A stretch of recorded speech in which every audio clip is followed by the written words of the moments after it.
The shooting at the temple, I think, could very well possibly be a disinfo operation, a very violent disinfo operation.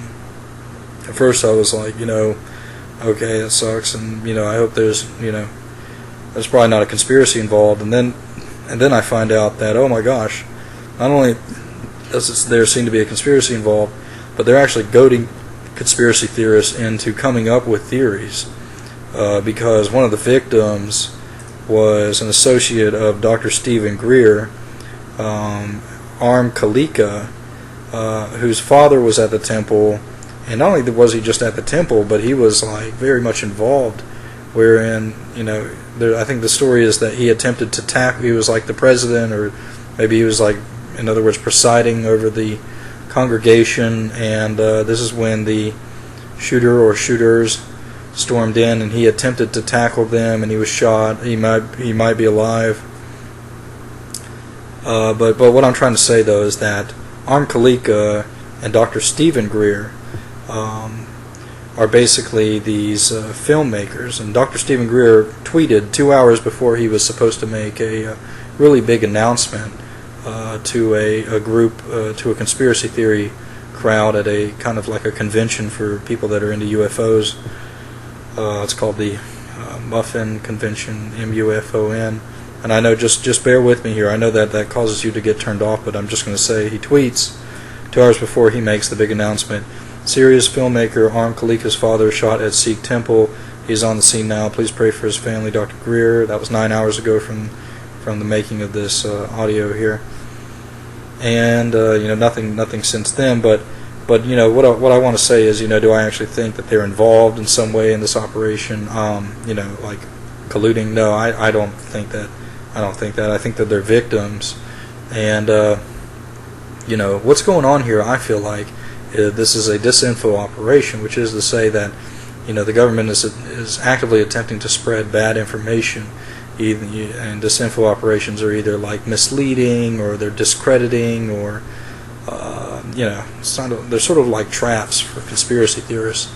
And what I actually predict to be going on right now is that certain elements of the federal government are actually like good, are actually inquiring into the notion of high-level corruption. I mean, to the Aurora, Colorado shooting. Now, I mean, this was already going on with the Fast and Furious scandal with regard to the executive branch.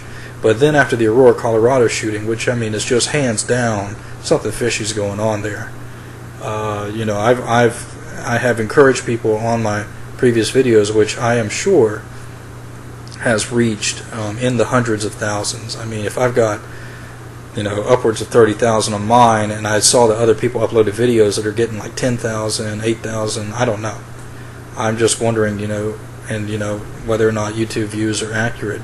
I'm actually thinking that there could be, and the likes are just outrageous. I really feel like there's some high-level blowback going on.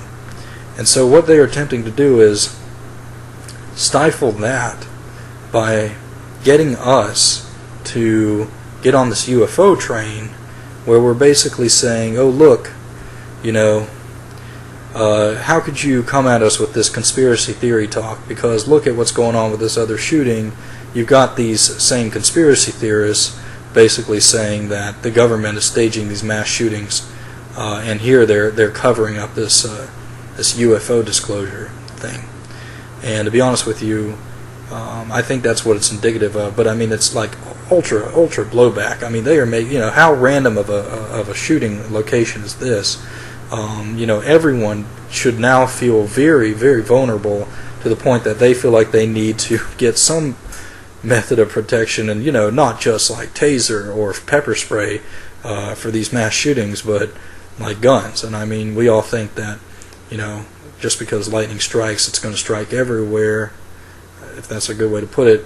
I really feel for anybody that does not have a means to protect themselves in the form of a firearm right now, because that is exactly what should be going through everybody's minds. They are giving up completely on this. It's almost like they're saying, okay, you can have your guns. I saw that your gun sales doubled. That's how terrible their operation was. But please don't investigate this Colorado shooting. That's what this says to me. It's like it's just damage control, and it's unfortunately violent damage control. And this is what they were able to come up with. This is the best they were able to do. There.